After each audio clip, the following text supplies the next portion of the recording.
race, 156 miles around the Magic Mile here tonight. I'm Dylan Coyle, joined alongside Nolan Rempel. Nolan, always a pleasure to be on air with you. This is going to be a fun race. It's not an easy track to navigate for the pilots behind these cars.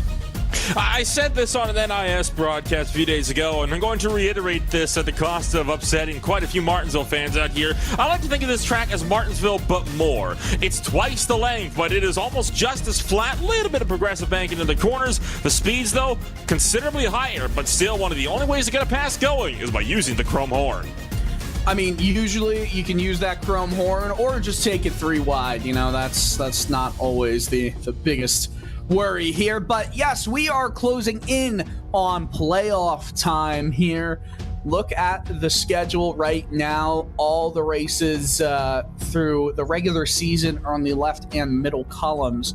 We're coming down to it, man. We are only 4 races away from going into the playoffs, 5 I should say, before going into the playoffs. That 20th race, Daytona, at the top right of the schedule screen is the cutoff race, so that obviously leads to a bunch of mayhem and a bunch of chaos where anything can really happen. But New Hampshire, Pocono, Michigan, Watkins Glen, Daytona, 5 very different racetracks, 5 different situations these drivers can find themselves in. When we get to the point standings, the playoff standings, it's a little bit odd sometimes, but we see Agnell Phillip, of course, leading the way with 3 wins. Matt Danson with 2 wins. Everybody else on back, 1 win or fighting to try and get in on points. Look at that cut line. Sam Nieto in 7 points over Brandon Fetter place. Bradley Burke over 1 point of Fetter place right there for that cut line. The rules are you have to meet that minimum 15 of 20 race requirement. You have to declare that you're eligible, that you're going to compete to try and get into the playoffs, and you have to be in the top 25 of the standings to qualify with a win. Some drivers who do have wins, such as Andrew Farinas, are not running the whole full season, so he has deemed himself ineligible. A few others have done the same. Sometimes you can just come in and win the first race you're a part of. Your name's Kevin King, and he's, of course, not going to be racing in the playoffs. But qualifying is underway with Matt Danson. We're on board with him. Or Seth DeMerchant, excuse me. Very similar car colors, of course, but DeMerchant, he's been one of the fastest guys all season, Nolan. Does this track, does he have what it takes at this track to really match that pace that we've seen so far? Well, nope, not now. Not in qualifying at the very least. He already had 1 lap invalidated. That'll be lap number 2 down on the board. So we're expecting now to see that 55 starting at least the bottom of the field. Cody Harris, meanwhile, you can see working his way down the back straightaway, getting a bit of heat into the tires, making sure everything is cleaned off and ready to go. As it stands, Cody Harris has not put down the qualified time as of yet. He's coming up for his 1 and only lap. You wonder maybe if he's only going to go for a single flyer. Would not be shocked. It's really important to get heat in the tires when you're trying to get a fast lap here at New Hampshire Motor Speedway. So easy to spin it coming off the exit, of course.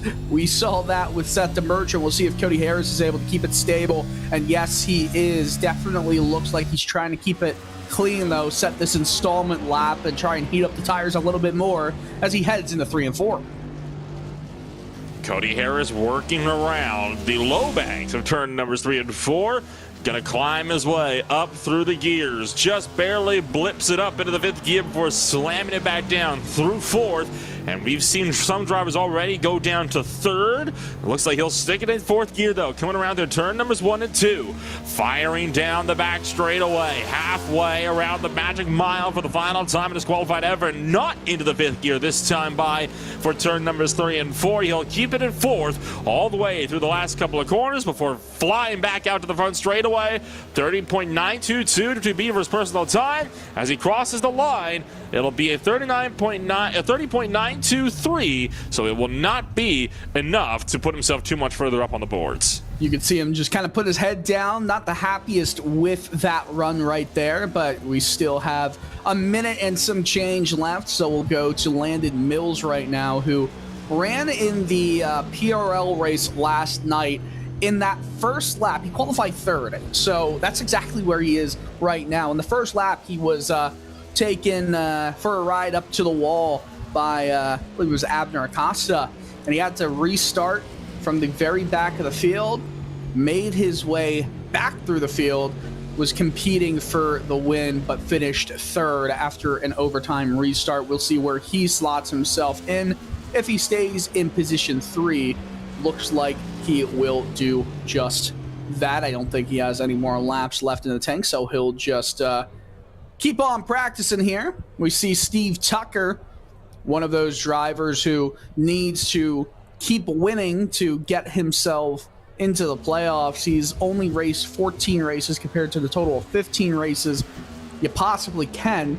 And he, just like Brandon Fetterplace, currently on the outside looking in, 22 points back. Now here's Tom Wetmore in the 51. Checkered flag, so we're not going to see anything more. Might have just been some extra practice laps right there.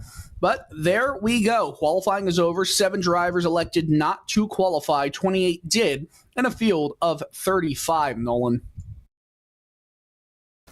So with all of that said and done, it looks like things are all set for the Get Wet Esports starting grid as we'll fire things off and away. Kevin King currently sits on the pole in the team Chevrolet with a 30.7. Agnell Phillip being pipped right at the buzzer, 23 thou off the mark. Landon Mills will be in the 3rd position with Michael Johnson in 4th. Matt Danson and Cody Harris line up on row 3.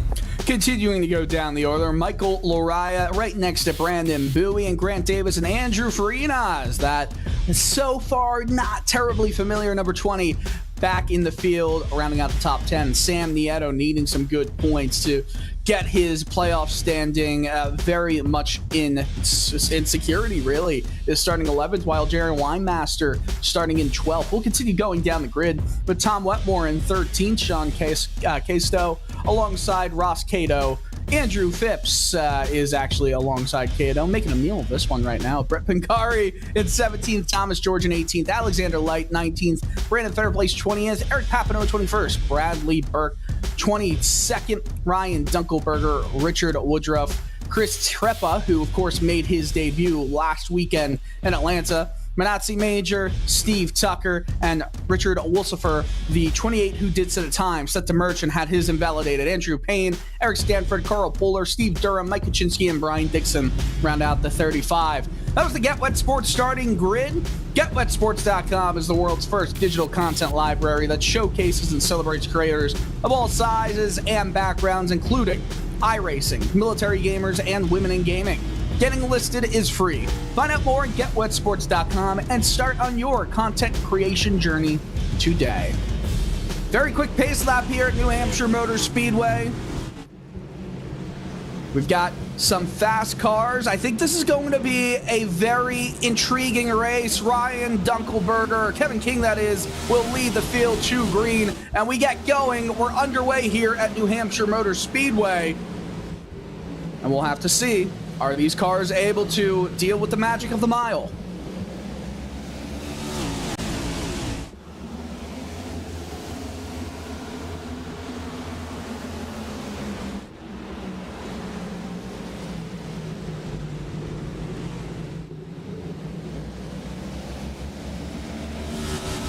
So far, so good, Nolan. So far, so good. Kevin King leads the way in the opening lap here of this race in the Ledford Billard Supply Chevy Camaro. We're side by side, though, for number 6 as Michael Araya trying to look for the inside of Cody Harris coming on down. The return, numbers 1 and 2 down the backstretch to 3 and 4. Araya in the Sim Speed Shop Camaro still holds the way, but Harris looking to take that one high and wide around the top. This has been a theme all week long, Dylan, about how difficult it is to get a pass done here once you're side by side. Yeah, it is extremely difficult to get passes done here. We've seen a lot of 2-wide, even 3-wide racing at New Hampshire this weekend, which is very interesting to say the least. But we'll see some of the combatants starting to string out in front. Cody Harris running alongside Michael Loraya. Loraya down the inside right now of Cody Harris.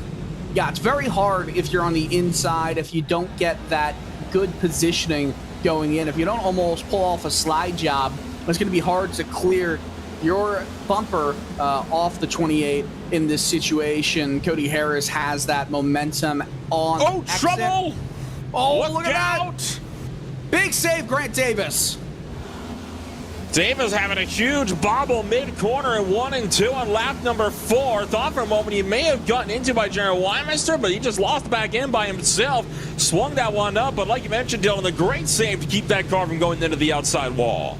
Yeah, and that was an absolutely brilliant save there from Grant Davis. Unfortunately for him, he has lost all of his positioning that he had early in this race. Started 9th, way back in the low 20s, almost 30th in this field right now.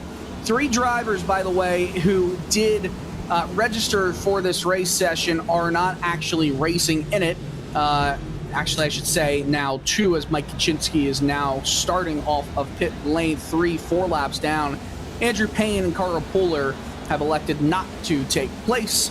33 cars in total are on track as we speak. Battle for third, you're watching on screen with Agnell Phillip. The points and the playoff standings leader, Michael Johnson, in the 39 machine, who's shown a lot of speed this year. All these cars have started pretty much where they are sitting currently.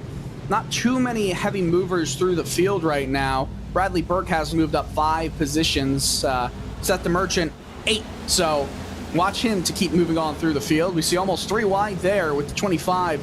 Thanking him out, heading down underneath, clearing the 52. Unable to clear Sean Casto. Or actually, I'm sorry, he is able to clear. Just Sean Casto is now having some problems with Thomas George underneath him. Lap 7 of 156 here. Firing down in towards turn numbers 3 and 4. Working the top shelf is going to be Sean Casto in the Velocita Chevrolet. To the inside of him is going to be Bradley Burke in his flat-out esports machine. On board with Casto as he tracks way up through that progressive banking where there's a bit more speed to get a good run going here off of corner exit. We fire our way down the back straightaway and into turn numbers 3 and 4. And at the moment, the 52 car looking strong up from the top. We're still having some good side-by-side racing between Agnell Phillip and Michael Johnson here. Look at that. Michael Johnson sends a slider. Will he be able to clear? No. He hesitated just for a moment. Probably smart. Johnson losing it on corner exit. Agnell Phillip takes the spot away. Matt Danson right there. And now just swap Phillip for Danson. They're fighting side by side, but Johnson just barely able to clear up in front of Danson around 3 and 4. Single file working down the front stretch into turn number 1 here, working lap number 10. 156 laps, of course, the distance here today. One quick repair, as always, is the name of the game. 100% on the field saying restrictions. We're expecting that to take us to about halfway, just past that, of course, in these RSR races. So a one-stopper, as is the norm. Looking at the moment to be 115 degrees Fahrenheit on the track temperature. That's been also the name of the game so far all week long here. Dylan, has been the blistering track temps that have not made racing here terribly ideal when it comes to tire saving. Yeah, this is one of those tracks where if you do not have the car built to be really tight, and obviously can't really do that here, it is a fixed setup series. So all these drivers are dealing with the exact same problems, the exact same conditions, except for the few things that you can change in these Cup cars. You know, it's definitely a longer race than we're usually used to here in RSR New Hampshire history, with it being 156 laps. It's a lot of race time here and a lot of different ways that you can slide going corner entry to corner exit. We watch the 50 and the 52, Casto and Treppa fighting right now. Treppa was really strong last weekend at Atlanta. He's going to try and show exactly why he was strong, because he's a good driver at Atlanta, New Hampshire. Treppa's one of those guys that we've kind of seen be almost a wild card. We don't exactly know what to expect from him. He qualified 25th, but he's got some speed here. Look at Eric Papineau, also raced in that PRO race last night. Unfortunately, got involved in a lot of incidents right there. As you see in the background, Brendan Fetterplace actually got up into the wall on corner exit, and Casto and Papanow currently side by side in 3 and 4. Who accelerates better, and it looks like, well, that was actually surprising. Papanow really matched Casto's pace, potential pace on the outside well. Good battle here. Yeah, great battle going on at the moment for that 5th position on the racetrack. Danson still working to the top. Lariah to the bottom as he'll try to get himself sorted in turn numbers 3 and 4. Lariah is playing a great defensive game at the moment, and Matt Danson going to try to maybe go for the over-under, but he lifts out too much, and that's only going to put him under fire by Cody Harris just behind, as already Michael Lariah starting to build that gap up and try to reel in Michael Johnson a little ways back down the road. Danson, Harris, Freenage, and Bowie all remain tucked in a nose-to-tail line from 6th to 9th as it stands. But you still got drivers behind like Jared Wymaster that are looking to close the gap. We ride on board with Cody Harris right now in his typical Ohio State background. Wall, why are we criticizing this? But the wall is quite bland right now. It needs to put some Penn State gear up on there and get rid of that Ohio State gear. What you think about that, Nolan? I don't know teams. I know. We've been over this. I know. You know, I partially wanted to stop myself from asking you about that, but then I said, you know what? I really want to see him fumble this answer. Oh, there's a wreck. I think it was the 6 Thomas George has spun in 3 and 4 and was clipped by the Get Wet Sports Camaro of Bradley Burke. We'll see it in the replay, but that's what I'm hearing is what happened. So we'll go to the RaceSpotTV replay here as looking down to turn 3 and 4. Oh, yeah. Burke too deep, locked up the left front there, straight to the side of Thomas George, and that was, I think, Alexander Light that clobbered the left front there on Thomas George's machine. And you also saw Steve Tucker have to go evasive up towards the outside wall.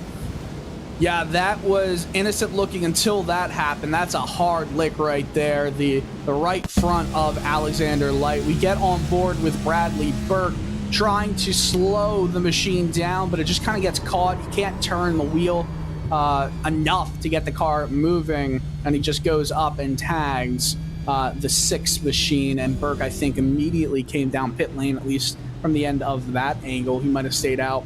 But nonetheless, that's the kind of incident we expect to see at this racetrack, and we're starting to see pit stops. Someone decides not to. That's Agnell Phillip, but Kevin King and most of the rest of the field goes down. Cody Harris does not. Andrew Farinaz does not. I should say that most of the leaders came down, barely anybody else. So this is going to be an interesting strategy shakeup right now. I think it speaks to how this car feels, how 115-degree temperatures on track kind of feels to get this win.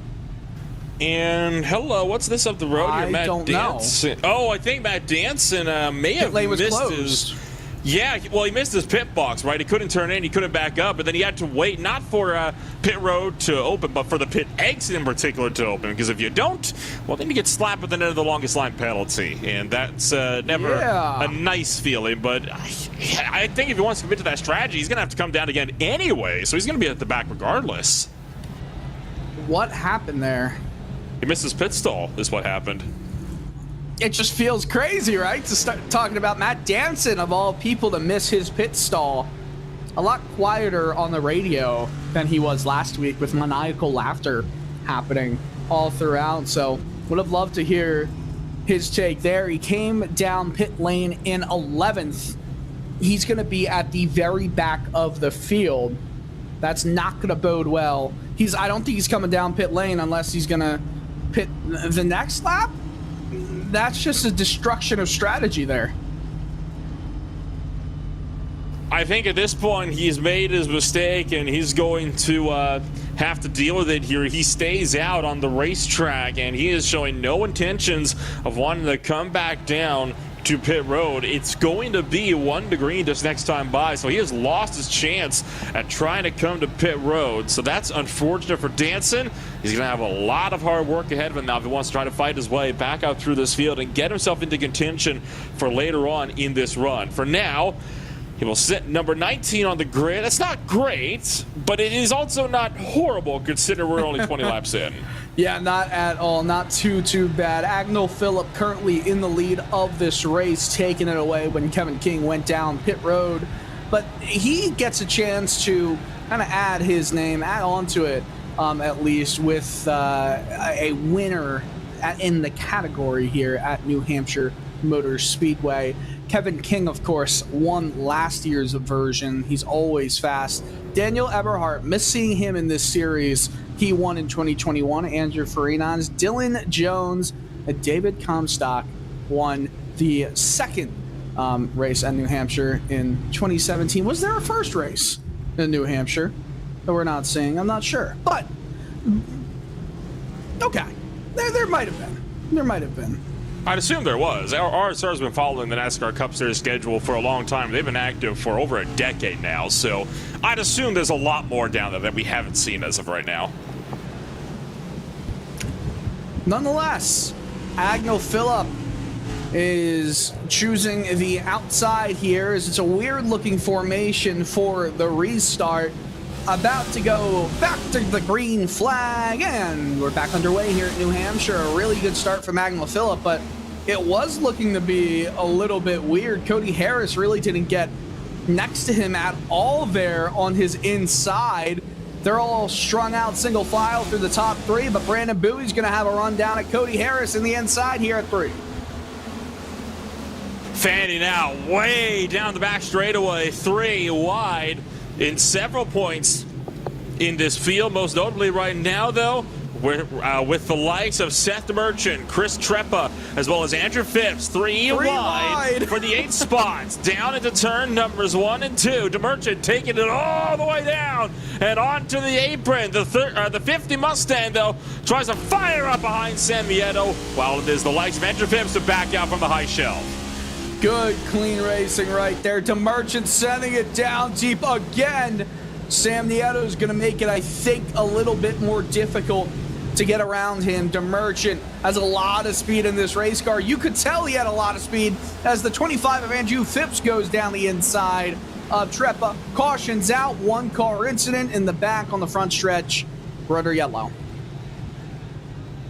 Richard Wolsifer, the cause of our latest yellow flag in this deal. And has this been a self-spin? It looks like it very well may have been. I'm not seeing anybody else with damage in the area. We'll get a look at this one off of turn numbers 3 and 4. Yep, loops the back end and overcorrects into the Geico restart zone. And that's a weird way to kind of slide along the wall. We don't often see a wreck like that where a car just kind of grinds at an angle along the outside wall like that. Usually it's a fairly flush hitter there, pinged back down to the inside. Sometimes you just don't feel like playing pinball, you know? I can feel the sentiment. It can be tiring watching the ball bouncing around a lot, like the single brain cell that tends to sometimes be shared in our RaceSpotTV commentary booths up here at RSR. And hey, speak for yourself. I've got 0 sometimes, okay? Oh, well, I said we share it, and I think fair. I think it bounces back and forth to whoever is speaking at that moment. Okay, that's even more fair. Do you want it in this race, that brain cell, or are we just? Yeah, you're doing a great job with it so far. I don't think I am, but you know what? That is the plight of an insecure commentator here. What are we talking? We should give Joshua Lee some credit as well. I think he's got one in reserves that he's using to help bring us this amazing camera coverage that we've got here at RSR as well, here in New Hampshire Motor Speedway. As yellow flag number 2, it's not bad for early on.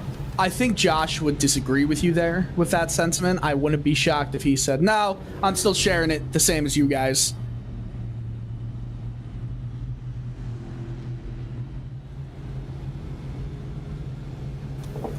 He's sharing the Hugo brain cell, he has said. I think we operate in different units. Of course, Hugo Louise, our fearless leader with RaceSpotTV, who was up, I believe, at 4 a.m. in his new German home last night, producing the PRL race on RaceSpotTV. How does he do it? Alarm clocks. They're a magical thing. As someone that has had to had to pursue some Australian races, alarm clocks. Alarm clocks, and as Joshua Lee just said, caffeine. A lot of it. Goodness me. All right, so we're on lap 27 of 156. 2 cautions so far. We've seen some good racing. We've also seen the plights of driving at this track. When you try and get maximum exit speed, you sacrifice stability sometimes. You never want to be too tight at this racetrack because you're just going to be swimming all the way up to the outside wall. But it's a fine line between being too tight and too loose. You're too loose, you're going into the inside wall, and that comes up really quickly and at a weird angle. At New Hampshire Motor Speedway, you see all those tire barriers right there that look like they were just placed for fun on the inside wall of the backstretch that also has a road course here at New Hampshire Motor Speedway. You have a race on that, Nolan? I actually have. I was about to mention that. One of the Skip Barber races about a year ago I raced here. And I'll tell you what, in lower power club cars like Mazdas or the Skip Barbers, I would say even the Ray F1600 at this point, they actually race really well here. It is genuinely a very, very fun road course oval hybrid. And it's a very unique one as well. Most road course hybrids with the ovals are in the infield. This one, though, only has a very small portion in the infield. You can see turn 1 actually right there beside the pace car, and the rest of it is on the exterior of the back straightaway. We'll get a good look at this one here on the blimp camera. You can actually see right there, there's one of the stretches leading up to the hairpin. Well, it makes for some nice RV camping, though, on the Cup Series weekends. It is really cool to see how many fans are just kind of like camping and getting a nice suntan while also, you know, several dozen feet behind a bunch of race cars pulling 160 miles per hour here at the Magic Mile. There's a lot of magic in Loudon, New Hampshire. Most of it centered around this racetrack. I don't know about too many things that are happening in Loudon other than this New Hampshire Motor Speedway. We're back underway. A field of 33 cars that started this race, 31 that are still involved in this race. Storm into turn 1 and turn 2. A little bit more double file here as a little bit loose is Brandon Bowie who tags the 20. We're wrecking at the front of the field.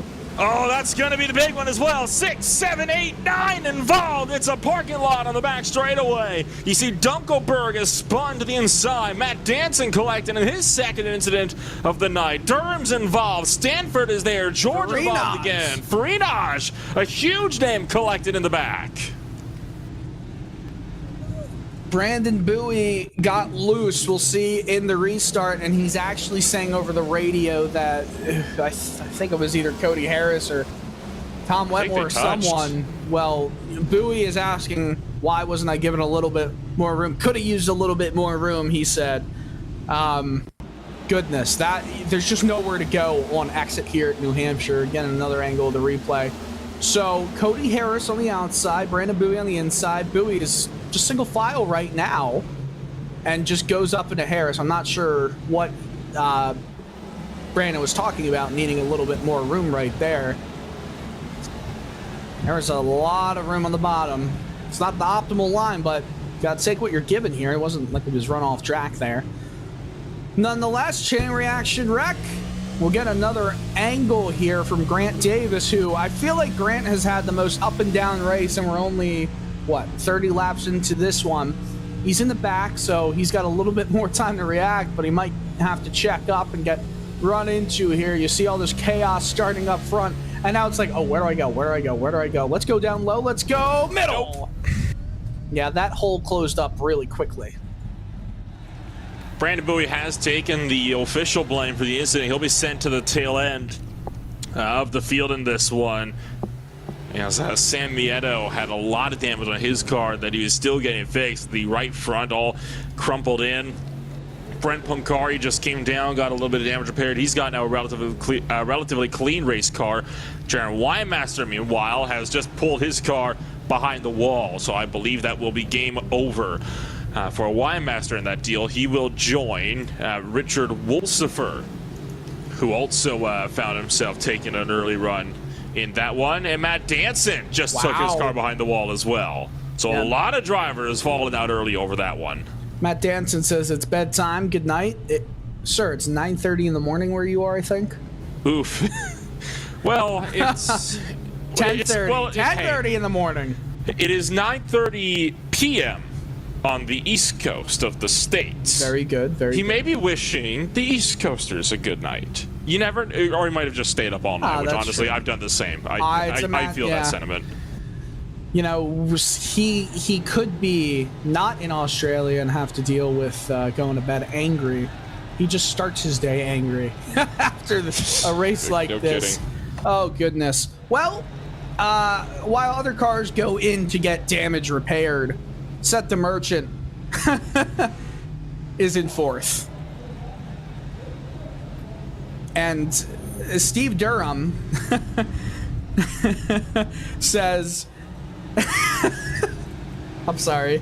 I gotta control myself here because that was hilarious. Steve Durham, who was at New Hampshire Motor Speedway this weekend, even I think tonight or earlier today, shooting some photos for Race Pro Weekly.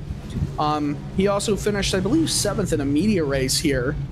He said, if I finish top 15 at this track in this race tonight, currently 18th, I will never race an RSR again. Sam Nieto says, everyone go into the pits now. Oh. Oh, ouch.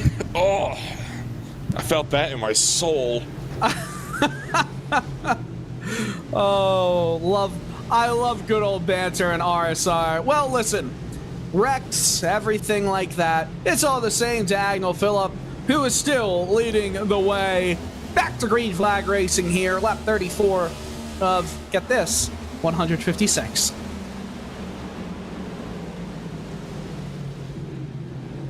Almost 3 wide. We are 3 wide again. Landon Mills looking for the bottom. He'll track up right behind Chris Treppa. Michael Johnson trying to establish a run on the high side as well, as he'll try to lunge one around the outside lane of that number 50 Mustang. And Treppa did a good job of trying to hold his ground right now, but he's got two giants at the moment trying to gang up on him from either side. Johnson goes around the top. Mills again trying for the bottom. No success. He'll fade to the back and try to jump up and follow the 39 through. Going to try to make that work. The 51 just in front of the 39. Treppa gets a little bit squirrely on exit, concedes the spot to Johnson, who sends it in way too deep. Slots right in between Wetmore and Landon Mills, who took evasive action. Very lucky to not hit or get hit by anybody. We just saw Thomas George take a wild slide in the background, heading down towards that infield section of the road course. What little there is, he managed to get himself sorted before he found the tire barriers, and we'll jump back up now to the fight between Mills and Treppa. Treppa will fall in behind the number 26. He'll fall to the number 8 spot. Michael O'Brien runs 9th behind, looking for the top. It's very unique where the racing line is quite literally smack dab in the middle of the racetrack. So you can't really make something work on the bottom. You can't make something work on the top. You just kind of have to run in line until somebody makes a mistake. So, of course, for anybody who doesn't know me, I work in public relations for Colleague Racing. Usually spend most of the time with the number 16 car in the Xfinity Series, driven by Chandler Smith. And I get to hear a lot of inside information, inside knowledge about how drivers try and deal with this track, albeit in the Xfinity Series most of the time. So what I can tell you, as there's a little bit more looseness shown by Chris Treppa right there, that this is one of those tracks where it's never comfortable to drive. No one ever feels comfortable with a fast lap here. You just kind of do it as much as you possibly can and hope that your time was a little bit better than everybody else's time. And a lot of cars find speed by diamonding the corners, by trying to go in really hard, really deep on corner entry around the midpoint, the apex of the corner, go, 1.5, 2 grooves higher, and then kind of cut down just a tiny bit on corner exit to get maximum speed.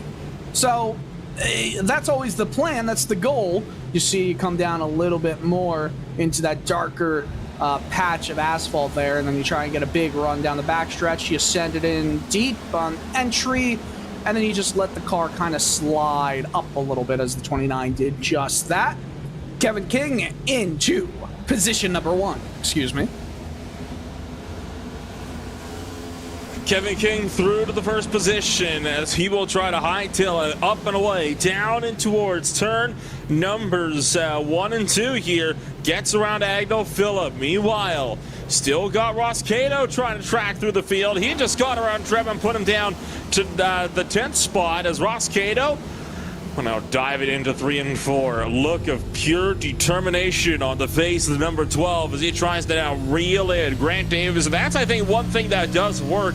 When you think you might have dirty air and that little bubble, you might have a lot of other mile and a half, maybe about half a second back. It's not the case here in New Hampshire because, as mentioned before, a lot of these lines tend to conflict with one another. You can't make moves. It tends to be one driver that slows up a line. It allows drivers like Cato to be able to close them in all that much quicker. Currently, we've got a lot of single file racing with some peaks given down the inside. Landon Mills trying to get to the left rear quarter panel of Tom Wetmore, who was doing a really admirable job right here. Wetmore started the race in 13th, running top 5 lap times right now. Mills is going to try and take that 5th position away, but a bit unstable on quarter entry. Does get it reconnected to the track and gets the speed. Clears Wetmore. Michael Johnson now behind Wetmore as well. So Tom's starting to lose some positions right now. Mills, of course, is just flying through this field. Wouldn't be shocked if he, I wouldn't call it steals a win, but when you have Kevin King and Agnell Phillip and Seth DeMerchant, who made his way from 29th all the way up as the top runners, with Cody Harris also hanging around in the top 4, and then you say, hey, can Landon Mills win this race? Is that really a steal of a win? Or is that really just 5 guys who are fast as anything you can see in a race like this? Behind the top 5, we're watching that battle for 6th. It's allowing 5th through 2nd to start to build a big gap up the road as well. Michael O'Brien will be getting a little bit more patient before too long. Michael Johnson with a lot of front-end damage already aboard the Rich PC. Number 39 Ford Mustang as he goes way to the apron, slides it up in front of Wetmore. Wetmore with the crossover down the back straightaway. Went for an almighty Hail Mary, did the number 39 of Michael Johnson down to the opening couple of corners. We get over to the other end of the racetrack, though, and it's advantage back to Wetmore as he'll switch to the bottom, but looks like Johnson able to pull clear from the high side. What a move! What an absolutely fantastic battle right here.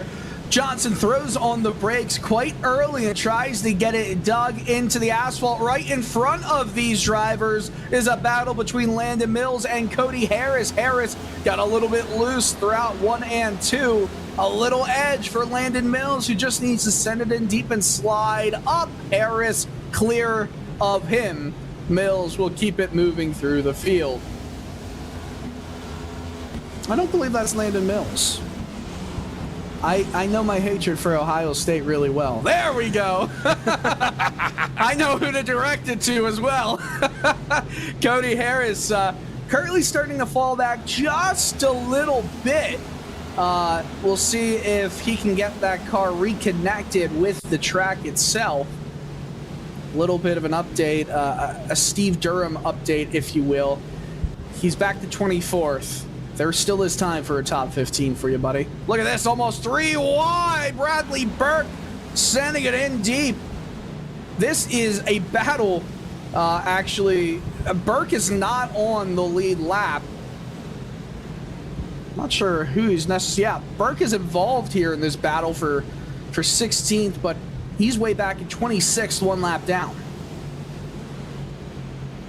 Is Brett Pancari in a video game store right there? It certainly looks like it. Game store. It looks sick. Well, I was going to say, I mean, he's keeping with the Nintendo theme. I mean, usually it's been, I believe, either Princess Daisy or Princess Peach on the car. I believe that is Rosalina, though, if I'm remembering my Mario history correct on that deal. So Pancari keeping up with the Nintendo theme, and I must say, the paint scheme is still looking good as ever. He'll fire his way off of turn number 2 to the back straightaway. Having a good run as it stands over in that number 16 spot. He's up one position. Hasn't had too much excitement so far today. He got, I think, a little touch of that second yellow flag we had this afternoon, but ever since then, he's got the damage fixed, and he's been climbing his way slowly back through the midfield.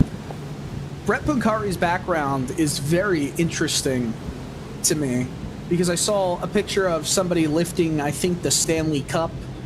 I saw Donnie Schatz shirts. Yeah, I just want to keep going back to that.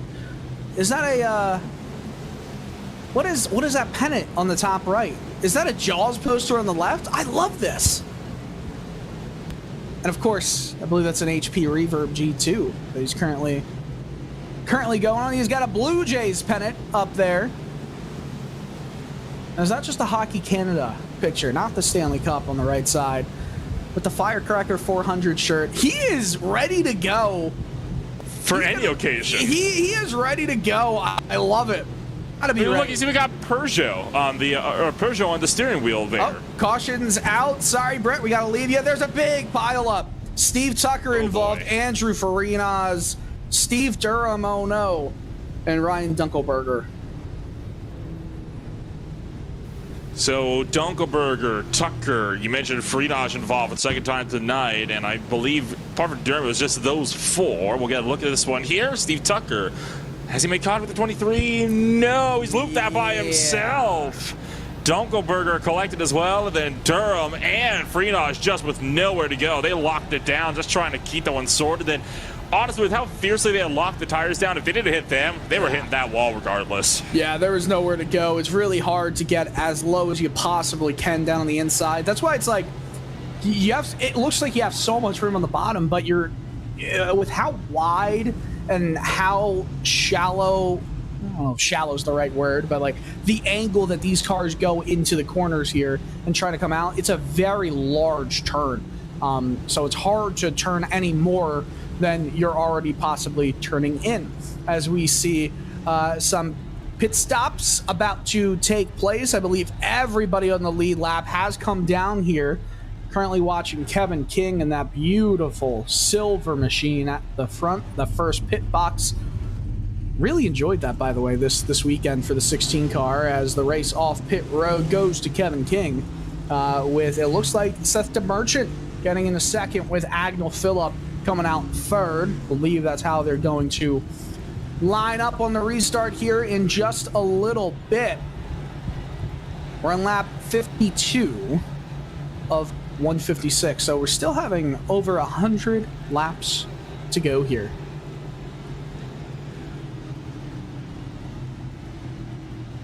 It's a long race. You mentioned this before. Just over 100 laps remaining in this one. 151 laps would have been halfway. We're going to just over half distance here in tonight's race at the New Hampshire Motor Speedway. And honestly, New Hampshire Motor Speedway in general is interesting because you think 150 laps shouldn't be too long.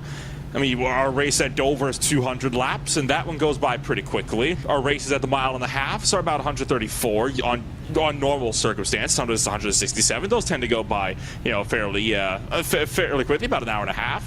150 laps. You wouldn't expect it to take a while, but I mean, that's just how New Hampshire is. It's a lot bigger track than I think you realize when you think 1 mile. It's not that big, but it's the fact that the track is so flat, right? It's all the time you lost in the corners. That's kind of why I like this place, though. It is unlike any kind of challenge that these guys are ever going to face, and I think this is going to be on par with the 200-mile race that we had earlier on in the season. I really hate that in the real world we've taken away the September race from New Hampshire Motor Speedway. I believe it was the Sylvania 301, something like that. That was always great fun to start off what was the chase for the NASCAR Sprint Cup or the Nextel Cup. It was always fun to see them come to New Hampshire, kind of mark the start of that postseason. Now it very frequently changes from year to year, which I think is good, but it just built up for a lot of fans growing up in that era, that fun. Nolan, what even is Nextel?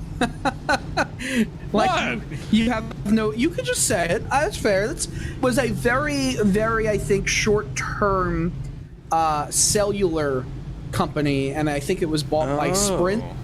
And I think that's when it became the Sprint Car Cup Series. Right. The Sprint Cup Series. The Sprint Cup Series. Also, I'm sure for years, I know I was confused as a kid. What are sprint cars?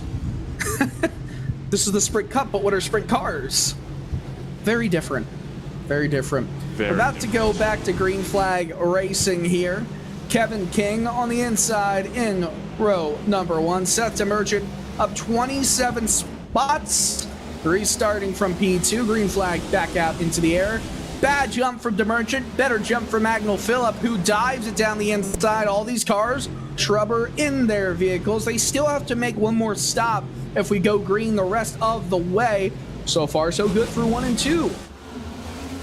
Down the back straightaway, still double file all the way outside of about the top 4. Lariah and Johnson once again find themselves locked in side-to-side dogfighting as we exit turn number 4. Look out, that car's hard into the outside wall in the background. I believe that was Stanford that just tanked the outside wall. It was. Durham will come to a complete stop as the SK SimRacing Mustang will take it to the bottom. That was a heavy shot that the 19 took into the outside wall. I heard a lot of people kind of just screaming it there. Bottom, bottom, bottom, bottom. That's what I heard on the radio. My beautiful reenactment right there. Good job from Steve Durham to kind of lock up the tires and just not get into Stanford. Oh, man. You almost flipped there. Was that... Now, the question is, how did that start? Did he just... No, he had some help. Was that... is that the same driver we saw responsible for the wreck last time out? I don't believe so. It was one of the battle. It was Fetter Place, Brandon Fetter Place. Interesting. Okay. Fetter Place. Man. Who was running in the top 10, just got into him. And the question is, yeah, no, there's no question there. He just got flat out into him on my look at the replay there. So, missed the safer barrier too by about 6 feet and went straight into the concrete. I'm sure that's going to hurt his neck.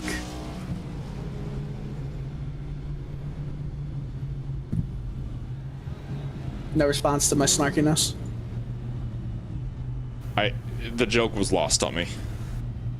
No, I was just saying, doesn't matter if he hits a safer barrier, it's not going to hurt him in the real world anymore. My bad. My snarkiness was not met with... Does not have an impact on the damage model, though? On what surface you hit? I would assume so. It's a little bit softer, of course, when you go into that safer barrier. If you ever are at a racetrack, of course, usually ovals here in the United States, and you get a chance to look at a safer barrier, Brandon Fetter Place claims the caution. If you get a chance to look at a wall that has a safer barrier, it is incredible. Like even if you touch, like you have the ability to just kind of touch the inside, to kind of feel that foam in between the initial wall, the concrete wall, and the foam that absorbs all that kinetic energy. It's incredible, the technology, because it's some heavy foam, but that styrofoam holds up so well, and it really helps dissipate that energy. One of the best innovations that has been made in racing across the last 20 years, alongside, in my opinion, the Hans device, the Halo in open wheel racing, which I wasn't the biggest fan of at the start, just for the looks, but I understood the safety behind it. Now it's been integrated into the designs of these cars, and it has saved so many countless lives. I'm also a really big fan of the aero screen in that series that we can't talk about too much. Well, lights are out. 1 lap to green. Believe just shy of 100 laps now. It'll be lap 60 exactly when we take to the gray flag. And I think at this point, to say that this race is not going to be seeing its regular run of pit stops around the halfway point. It's a bit of an understatement with all the yellow flags we've seen early on. It's strange too, right? I mean, the last few years we've been here, the races have gone, for all intents and purposes, pretty much caution-free outside of a couple right at the start. It's not been the case today. It's been fairly action-packed considering seasons past. Yeah, way better. Way more interesting than seasons past when it comes to keeping it green, but nonetheless, I'll tell you what, Nolan, we're restarting here on lap 60. The fewer cars that are in this race, I think the cleaner it's going to be here on the way out. They still need to pit one more time if it goes green the rest of the way. It cannot make it on fuel from this current spot. So we're seeing the 29 of Kevin King rule all right now with Seth Merchant and Agnel Phillip in tow. We go back to Chris Treppa, currently seeing down the outside Ross Cato and Tom Wetmore. Sean Casto, bottom of 3 wide. What happened there? Just a big stack with it coming on off of turn number 4, and it all happened. Wetmore chasing up the track. Whoa, we got more cars sliding it out. Papadel, you mentioned, had a big moment. He was not the only one. Richard Woodruff was nudged up the racetrack as well. We went 3 wide, a couple rows deep. Now Cody Harris is under fire by Michael Araya. Michael Johnson also in the front. He's going to get loose off of turn number 4. Only one double file battle in the front of the field, and that's Michael Laraya and Cody Harris. Laraya really starting to stake a claim in his race so far. It's been really impressive to see him hang out around there, not be in the top 5, but now he's starting to make dues and trying to slide in front of Harris to take away position number 4. They're close. Laraya loose. Side by side still. Michael Johnson's got to run. Where does he go now? Laraya and Harris gonna look to fight it out. Michael Johnson still looking left, looking right, trying to find some way through. Will he try one up the middle? Harris gets loose. He almost goes into the outside wall off of turn number 4. Just able to correct it. Johnson gonna give him a bump down the backstretch. I think trying to keep him and Laraya side by side here so that way he can continue to fight it out. He's gonna nudge the 28 again down to turn numbers 3 and 4. And Michael Johnson going to try to get up to him, not going to get there. Harris looks for the bottom, will he shoot for the inside? Yes, he will. Harris trying for the bottom, not going to work. Laraya covers him off, and Michael Laraya hangs on to P4. My, oh my, some hard battling here. We still got more than halfway to go in this race. A little bit farther back in the field, Landon Mills is going to send it down the inside of Manatsi Major. This is just outside the top 10. We see on screen right now, Mills will try and get that speed back in the vehicle. He almost clears Major. He doesn't hesitate and says, yeah, I cleared you, bud. Get out of the way. He's trying to charge his way back through the field. Whoa, to the bottom goes Johnson again. Getting loose off of turn number 2. I'm seeing a lot more cars starting to get looser here. We saw that as well on the restart as well. You wonder if maybe the latest caution string has made it so the tires have cooled down a lot, because cold tires on a blistering track surface at 114 degrees Fahrenheit, that is one of the worst combinations you're going to have, and I don't think the winds will be helping either, Dylan, as they're being blasted by about 10-mile-an-hour winds as it stands. Yeah. Goodness me, they are just sliding like crazy, Nolan. Do you see anything like maybe changing some tire pressure or tire air pressure that you can even like fix any of that? You can change grip levels on exit and entry, but you're gonna sacrifice so much speed. Is it even worth it? At this point, I don't necessarily think it is. I think that by now you just have to kind of ride and just see what this race will take you. I mean, we still have a long way to go. We're not even halfway yet. I would say just wait to see what this race will throw later on down the line. I still don't think we're done with the cautions. You saw Seth Merchant look for the inside of Kevin King. We're about to see a battle of the Titans here.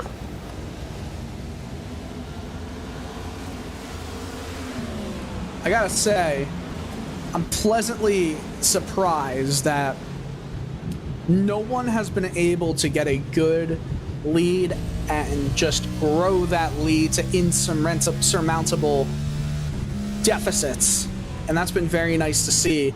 Kevin King cannot get that far away, unless he's sandbagging a little bit. Who knows? The Merchant, Phillip, and Lariah all take very different lines through there. I gotta say, man, like, top 5 starting to top 6. Any one of these cars can win this race comfortably, as a little slide from the Merchant will force the rest of the crew in behind to slow up a little bit. 26 cars on the lead lap right now, by the way. From what I can also tell is 28 cars are still in the race. 35 did register for it, and 33 started it. Do you like numbers, Nolan? Depends on the numbers. What numbers are we talking about here? Well, I'm talking about wins per race. I love those numbers. Tell me more about those numbers. Kevin King, race number 3 of the year in RSR. He was taken out of contention early at Atlanta last weekend. It's Super Speedway. Not surprised when that happens. But he was 1 for 1 in his only start. Won in that race earlier this year. He could go 2 for 3. Some drivers are just wizards. I believe he was given a shout out by Dale Earnhardt Jr. on the Dale Jr. download this week. Cody Harris makes a dive down Michael Lariah. One win that came at Chicago, which, by the way, storm of a race, that one. Yeah, that he dominated that race, did he not? Indeed, he did.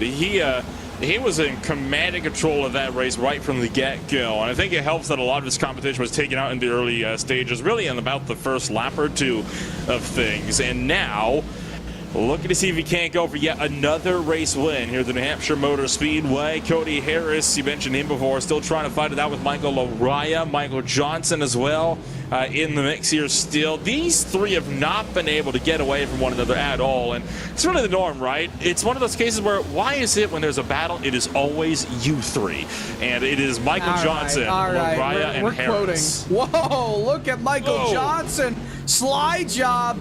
Lariah is going to try and counteract that with a deeper exit line, but did not get the speed. Johnson wanted that spot. He said, yeah, I'm not messing around here. I'm taking it. That is a method, though, here at New Hampshire Motor Speedway, to just send it down on the apron. It helps with tracks like this, where the banking is not that different from the apron. It's very low banking here at New Hampshire. And it's not even, like, deceiving, you know, where maybe it's a little bit higher than what you think. No, it's almost completely flat around there. As we see a battle going on with Chris Treppa and Tom Wetmore. This is for 7th. This is around a second and some change behind 6th place. Top 6 starting to run away with it. But this is the best of the rest right now with Wetmore, Treppa, Mills, and then Cato and Casto a little bit further back. You see Tom Wetmore still leading up this train of about 6 at the moment. You got 3 right behind, or 2 right behind, and another 3 a bit starting to fade a little bit more into the back, as we've got Treppa still looking to work his way up to the back of the 2 Tech Chevrolet and continue to work his way deeper and deeper into the top 10. You know, Treppa did not show the best of efforts in qualifying. A 31.4 to put him 25th on the boards. The fact that he's fighting up at the top 10 is amazing, if you ask me. I mean, he's a driver that has not had a lot of starts so far here in RSR, and he is looking to see if he can't add to his record. And at the moment, he's put it on, I think, a very commanding drive that shows that he has got the potential to, at the very least, be a consistent top 10 contender. Yeah, I agree with you there. You know, it's been interesting to see what Treppa's able to do throughout the rest of this race. Now, that 1 lap qualifying speed obviously doesn't mean too much when, like, somebody like Seth DeMerchant kind of spun it twice on qualifying laps, but nonetheless, Chris Treppa starting in 25th and getting himself up to 8th. It's been really impressive. And I'll be honest, we didn't really know much about him coming in here. You know, when Josh and I were talking about Chris Treppa last week, the Michigan driver, we didn't know much about him. He's certainly making us, he's forcing us to learn about him now. Landon Mills and him currently fighting for P8. Mills couldn't quite get his right front underneath the left rear of Trepa. Now does down the backstretch. Trepa's going to just have to let this position go and really slow down, almost give it up to Mills. I think that's exactly what he did, because I mean there was a point where his acceleration just kind of stalled as he was rocking his way down the back straightaway in this deal. And in fact, listening in, I do hear him actually lift off the throttle a bit, so he indeed did deliberately give that one up. I think a strategy call on that one for Trepa, just to avoid losing as much time as possible, to make sure he doesn't fall under fire by Ross Cato. We look up front though, as Seth Merchant is caught. Kevin King shoots for the inside, but the race lead down to the bottom, onto the apron, tracks up the racetrack. Kevin King hangs on. I love that move right there. Listen, it might not be the prettiest looking move, but it's definitely bold.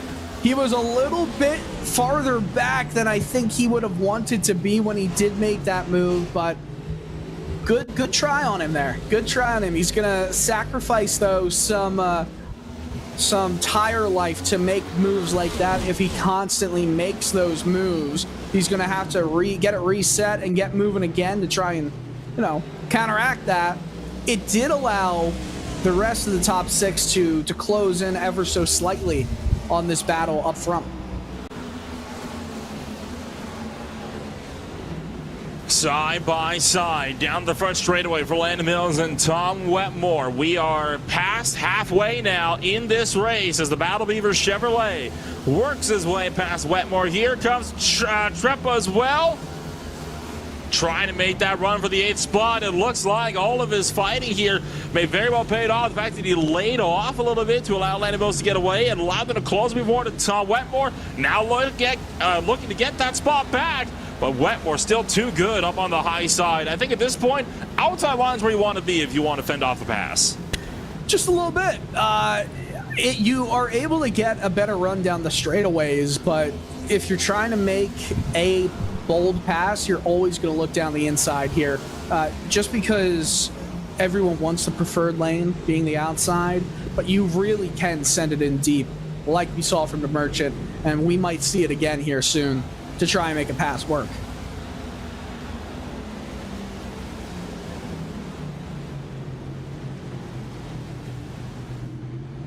At this point, I think we're still in that section of the race where we're trying to just wait and see what's going to come about these guys. Remember, if you pit now, you are definitely going to be good to go to the end of the race on fuel. So it's going to be a question now of when do you want to come down and make that final pit stop.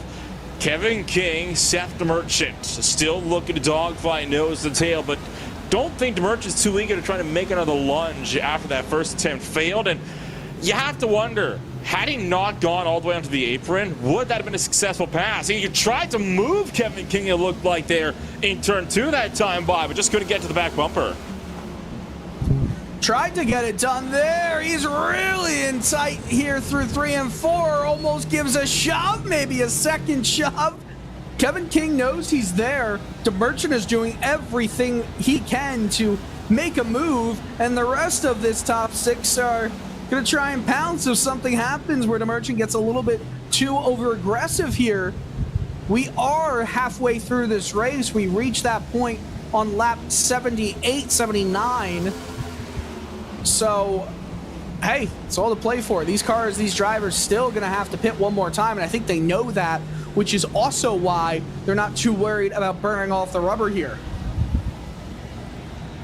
Look at that pack. This is cool. This is really cool. The top 6 all have race-winning speed right here. I mean, at this point, you may as well just push it hard as hard as you can go, right? Just go flat out from here to the end. You got to stop once more for fuel. You don't have to worry about the fact that you have to save any tires or fuel because you're going to be all set on that. Just go for it. Give it the beans through and through. That's what a lot of these drivers now are starting to do. It's what a lot of the earlier cautions has allowed us to do. We are, by the way, now in our longest green flag run so far all night long. I'm hoping it's going to keep on going because, my goodness, this race has really taken form in the last 15 laps or so. One car coming to pit road is going to be Ryan Dunkelberger. All right, let's see if Dunkelberger is able to make anything happen here coming down into pit lane. I mean, he was running in the top 22. He was 22nd. So, you know, maybe it's a strategy call. Maybe we'll see something happen there. It's a routine pit stop. So, hey, maybe we'll see something happen where pitting now and putting himself in a position later on could make the difference. It's a massive undercut.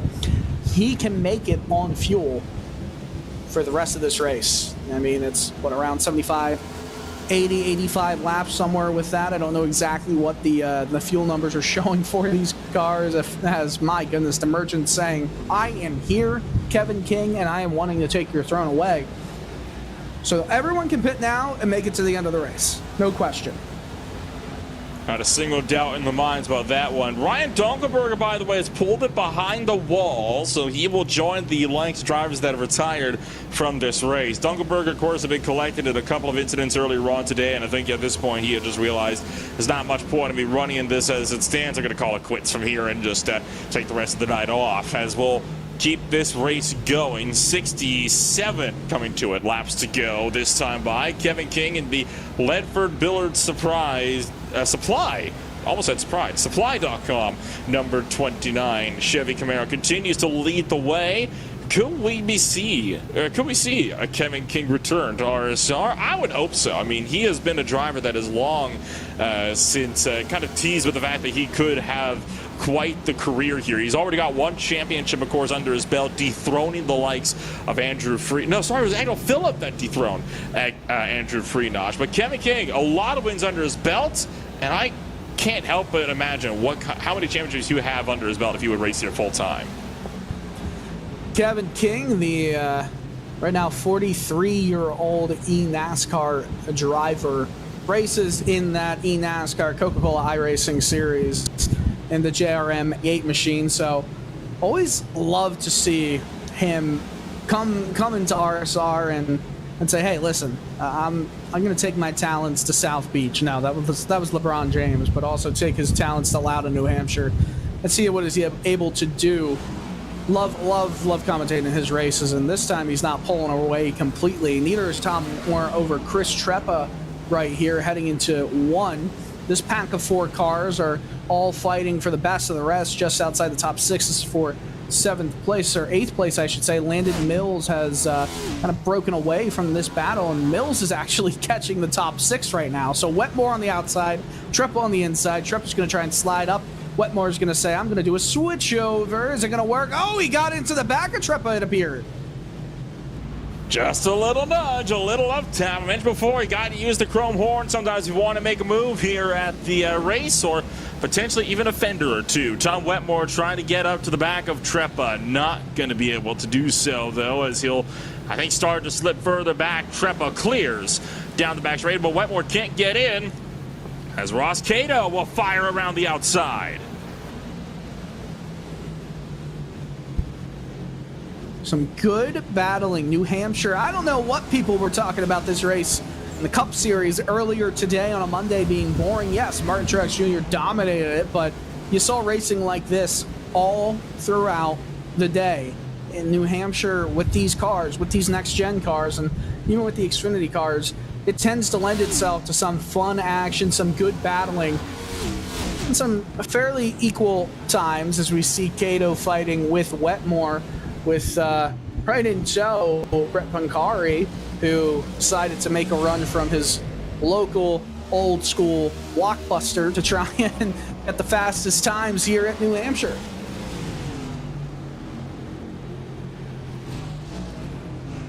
It amuses me watching the Wetmore and Cato section on the timing tower over on the left-hand side, flip-flopping back and forth every couple of seconds, like they're having some sort of spat over who could take over that position. Neither one of them can come to a conclusion. Looks like to be Ross Cato, though, down to turn number 3 and 4. Meanwhile, Lariah has caught Michael Johnson once again. He'll look to the inside, this time off at turn number 4, and Lariah will power through. I have a feeling Johnson may have just let him have that one.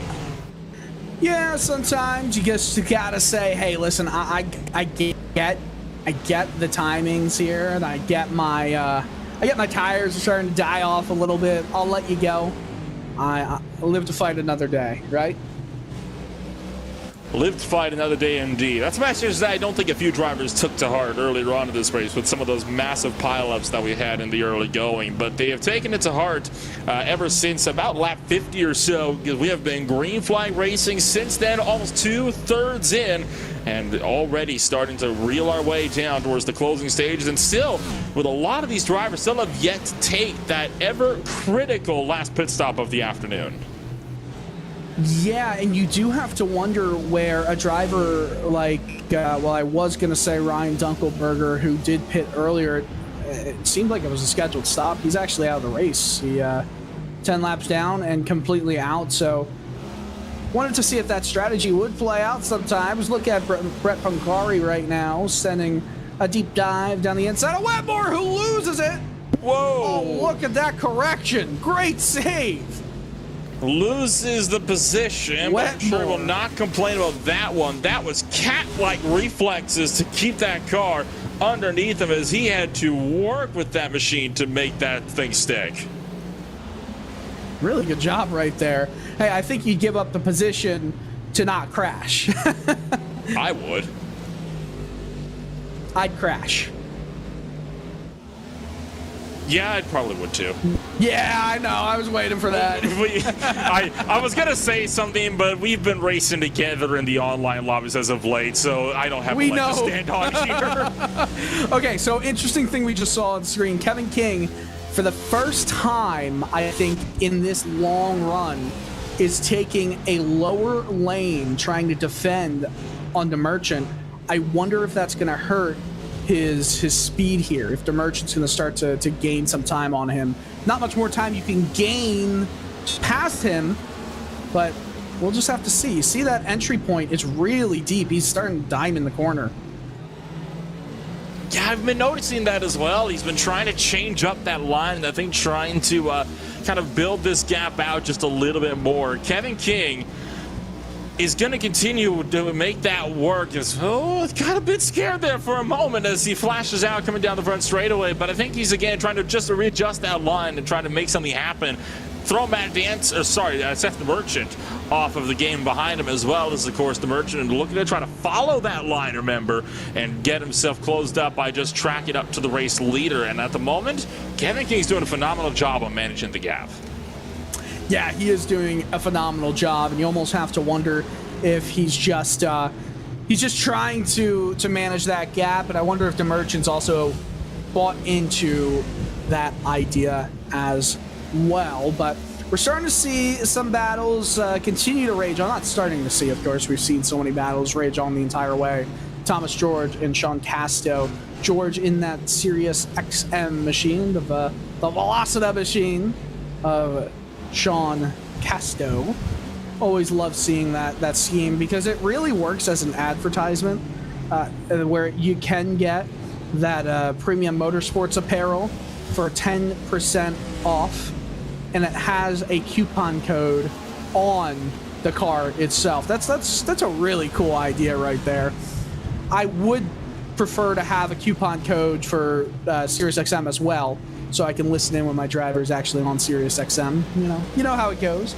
But nonetheless, we see the Merchant and Kevin King still fighting. They have stretched their legs to over 2 seconds in front of Agnell Phillip.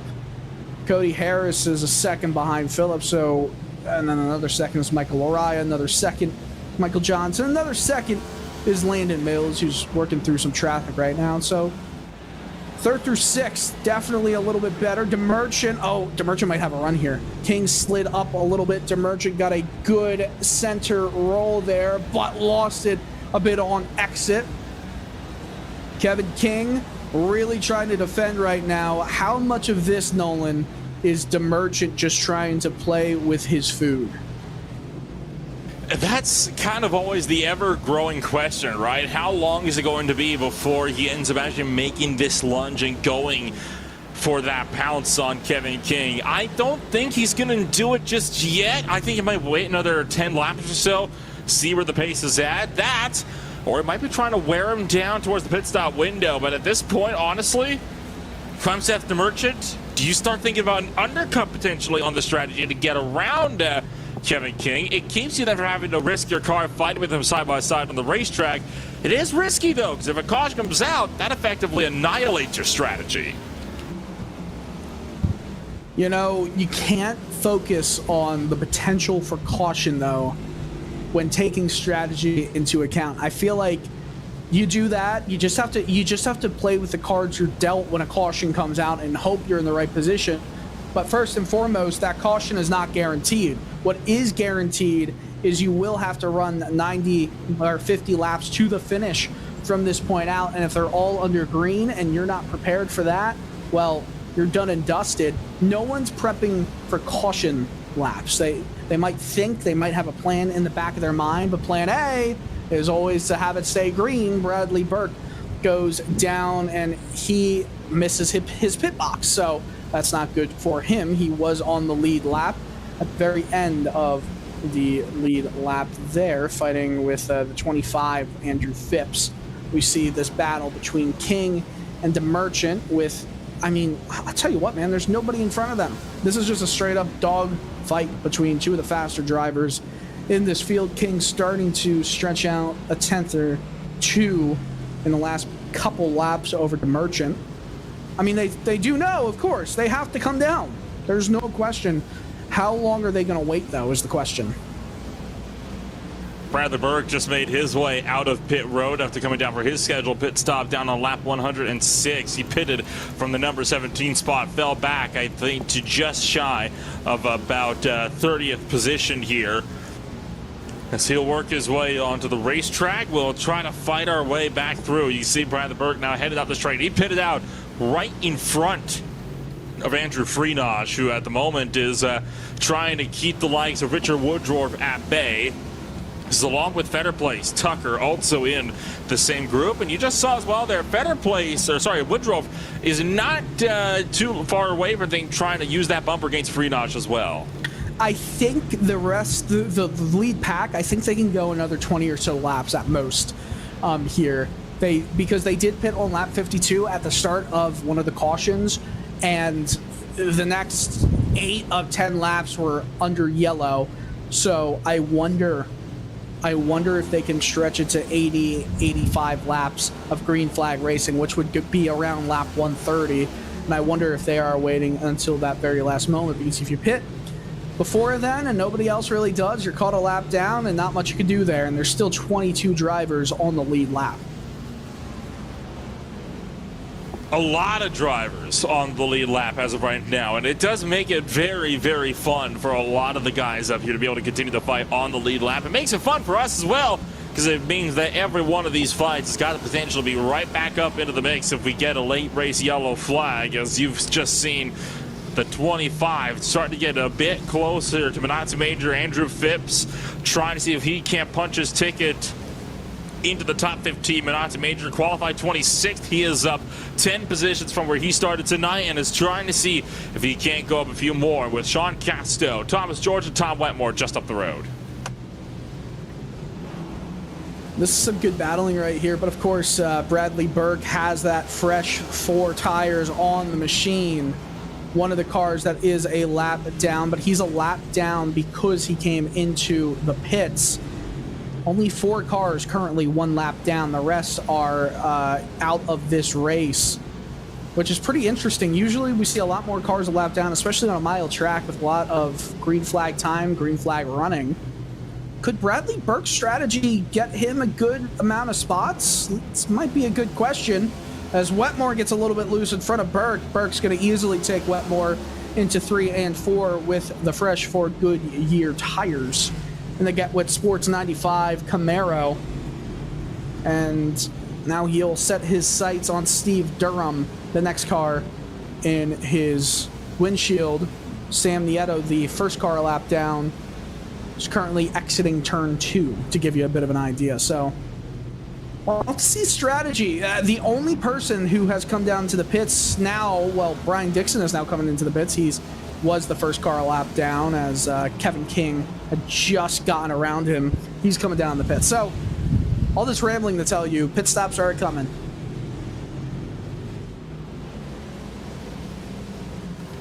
Here's the question, Nolan. Go ahead. Go ahead. Does Phillip, Harris, Lariah, or Johnson, or even Mills, or anybody else come in soon? Cody Harris does. Okay, there we go. He's going to be the first one to show his cards from the lead group, and he's going to try and undercut this battle between Kevin King and Seth the Merchant. I mean, you can gain at least a second per lap here with fresh tires. The question is, does King, does the Merchant, do they decide to risk it and go down into the pits as well? They can run another 10 to 15 laps. They're just going to lose an insane amount of time to drivers who did come into the pits. Interesting choice. King, the Merchant stay out. Phillip does. Lariah down the pits. Michael Johnson in the pits. We got strategy and we got a wreck. But green flag still on the racetrack, slow. You might have seen from the corner of your screen, couldn't quite see who it was, but it was coming out of the pits, it looked. It was Richard Woodruff, the number 27 car that ended up spinning around. It was a self-spin down in turn numbers 1 and 2 on lap 116. It was not coming out of the pits, however, though. This was fully on the racetrack. He just came his way down, overcooked it into the opening couple of corners, loops the back end, and luckily had a good chunk of road course there that he could save his car on.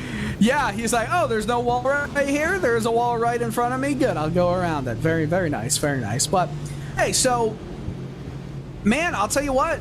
Kevin King, Seth the Merchant, they are buying into their strategy right now. Same with Agnew Phillip and Mills. Ross Cato, too. This is a battle of strategy. Some drivers are going to have potentially 15-lap fresher tires. They just need it to stay green for the next 15 laps. I would kind of agree with you on that one. They just need to hope that this one goes all the way through so that way they're able to get themselves kind of sorted on what their pit strategies would be. And honestly, if they knew that Woodruff just spun all of a sudden, I don't think I'd be so eager to come on down into pit road on this deal. But Seth the Merchant going to brave it as he fires way down and into pit road for the number 55 Logitech GL to Z Sports Toyota Camry. King's got to answer. Seth the Merchant is in. I would agree. I mean, I've been waiting on this for a while, right? We've been waiting to see if Seth the Merchant is going to go for the undercut. Well, he has. And Kevin King not going to cover him off. This is interesting. The only way Kevin King's strategy doesn't kind of backfire in my eyes is if a caution comes out. Agnew Phillip has also stayed out, but he's been passed by Cody Harris. To give you an idea where Cody Harris would probably inherit the lead is if he unlaps himself. Kevin King just entering turn 3 right now, while Cody Harris, the first car lap down, is rolling around into 4. You see him in the back of the screen right there. He's closing in. Look at that red and white machine to match the Buckeye colors, while that silver 29 machine is slowing down mightily. And look who just passed the 29. The Merchant has unlapped himself. Kevin King is not safe.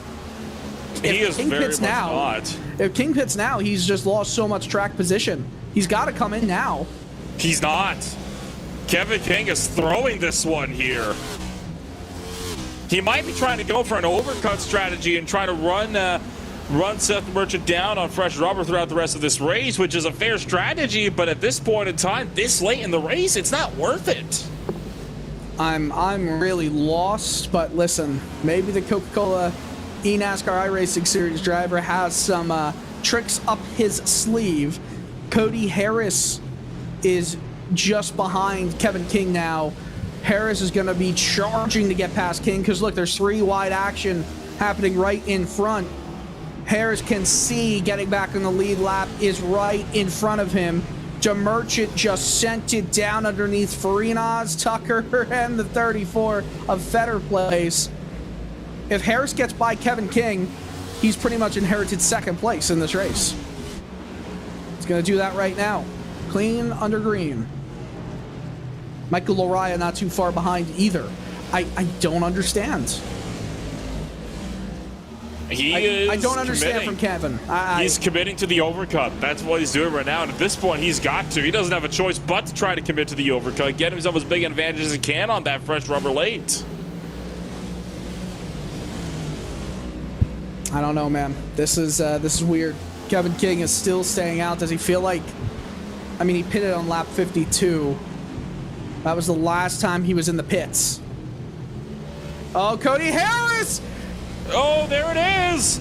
Caution is out, and that is going to be game over then for Kevin King and the overcut strategy. This has completely gone the way now of guys like Seth the Merchant. I got to be honest here. I got to be honest. This is going to be interesting to see if this is claimed by Cody Harris. He doesn't have to claim it, but it would probably be 2 points post-race. Oh, man, he definitely caused that incident. Steve Tucker spun by Cody Harris. So here's what is interesting here. Here's a moral dilemma. I remember dealing with this moral dilemma in an RSR race one time. Do you claim the caution, take 1 point, one point on your license, basically, and go to the back of the pack, or do you stay up front and then post-race you almost certainly will take 2? Oh, goodness. Kevin King, Agnell Phillip, Landon Mills, the rest of the cars who did not pit are going into the pits right now. It's not going to hurt Kevin too much, I don't think. Harris is going down into the pits. Interesting. Seth Merchant understandably staying out. He will take over the race lead now because of that one. So Merchant back up to the point. But now Kevin King's going to be on about 10 lap pressure tires. Well, not 10, about 5-6 lap pressure tires, give or take, over Seth Merchant. That 55 car may be in the lead for now, but it's not looking too certain because there's nobody behind in the way to get in his way. Yeah, I'll tell you what, man. Kevin King, even though I think if it stayed green the entire way, I think he would have been toast. I would think he would have been done and dusted. I think Kevin King was... I think he was planning for that. I think he was hoping for a caution to come out, which... I'm surprised he did. You never want to do that, but hey, again, he probably knows a little bit better than me in driving strategy. It is a massive gamble whenever you try to do something like that is the big thing, right? Like, the advantages that you can get to it are so huge. It is one of the biggest strategy calls you could try to make. And it is also one of the gutsiest and one of the riskiest because you never know when a caution could come out because it's literally a split-second mistake. And the odds when you're that deep into race into a green flag run are never really that high for one, especially for a car-to-car incident like that. Yeah, that was, I think, let me tell you something real quick. We still don't see that being claimed by Cody Harris, but he did come down pit lane. Which I don't get. The whole point of the strategy was if there is a caution, you get yourself back on the lead lap, you don't go into the pits, you cycle out in front, you are in a few laps older tires, which will make a difference. But now he's mired back in 12th, and he's not taking the claim, which would throw him back to around 26th in line, 24th on track. I don't get what Cody Harris is not doing. He's going to get an extra... I mean, there's no question that was his fault on the, you know, that was his fault there.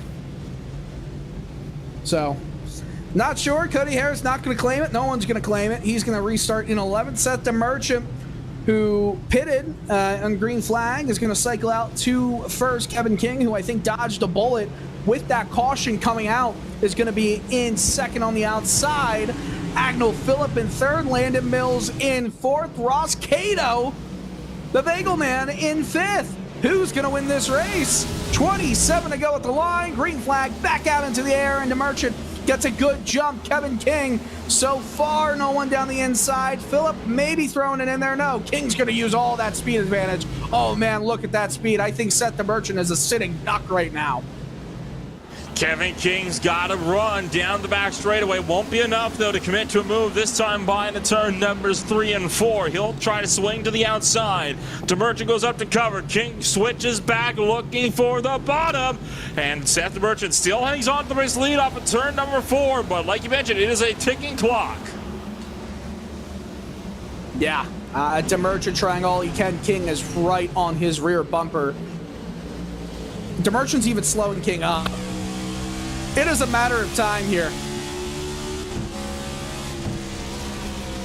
King for DeMerchant's, I'm sorry to cut you off there, Nolan. For DeMerchant's strategy to have worked out, it would have had to stay green the entire way. Then Kevin King would not have had a chance to win this race, in my opinion. King's going down the inside. He's going to take that spot away easily into turn 1, I think. Well, remember, that outside lane is a very powerful place, but is it powerful enough to hang on as Seth DeMerchant turns back down? He loses the back end, able to fire it down to the bottom. That's just bought DeMerchant a couple of extra precious laps. The outside is still strong with the number 55. Well, that's surprising to me. King rolled, or didn't get it rolled in the center of turn 1 and 2. And then completely lost it on exit. Not something you're surprised to see. The problem for Seth DeMerchant, as we had a replay here, is DeMerchant still has, like, not as fresh tires as the rest of the field right in behind. Phillip, Mills, King, Cato, they all have fresh tires. We see the replay here. King kind of getting, you know, held up, getting pinched a tiny bit, not much. He's still in the bottom of the line and just tried to gas it up quickly and lost it, but he made a good save. And he's going to the bottom of 3 wide live. Oh, man. 3 wide for second. Landon Mills in the middle. Phillip on the outside. They all keep it clean. We stay green. Are you sure about that? Oh, he hits the wall. He keeps it going, but he's got damage. Goodness me. King is going to try and take the position away. He gets into Phillip. He apologizes over the radio. This is bedlam. They're slowing each other up here big time, trying to catch up to Seth DeMerchant, King, and Phillip, not giving each other any room to work with here as they're trying to battle out for second. They got to work together here if they want to get up to the number 55 and overtake him. King gonna pull clear. Phillip turns it back to the bottom, tries to get to the back bumper in turn 2. Not going to get it this time by, but he's going to fire it back for the inside into turn number 3. Landon Mills will stop the bleed in the positions right around the number 5 spot. Phillip can't commit to a move down the inside of the final couple of corners. Oh my word. We still have 21 laps to go. I believe that's 22 miles left to go in this race. Kevin King is trying to reset himself and make a move on Seth DeMerchant.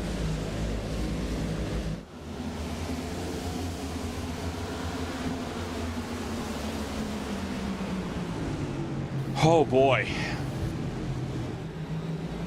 That was something else entirely as Villa bobbles again on the exit of turn number 4, trying to fire it across the start-finish stretch. Kevin King will work his way to the bottom now with just 20 laps to go. Can Seth Merchant hang on, though, for that long? He was able to fend him off once. Can he do it again?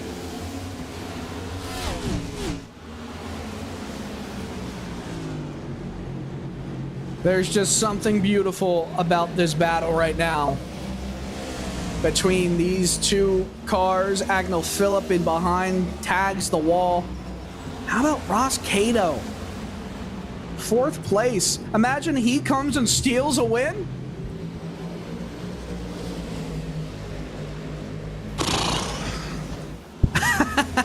I don't even know.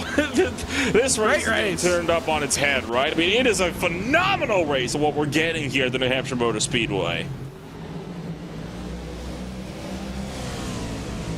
I mean, it's one thing to catch DeMerchant. That advantage that King has / had, it's still there. It's not as prevalent with the fresh tires. Well, it gets less and less with every passing lap, though, remember, as the tires start to equal off in terms of performance more and more, because the fresh rubber advantage only lasts for so long before you're back on even footing. So King's got to make this move quickly here if he wants to get by him.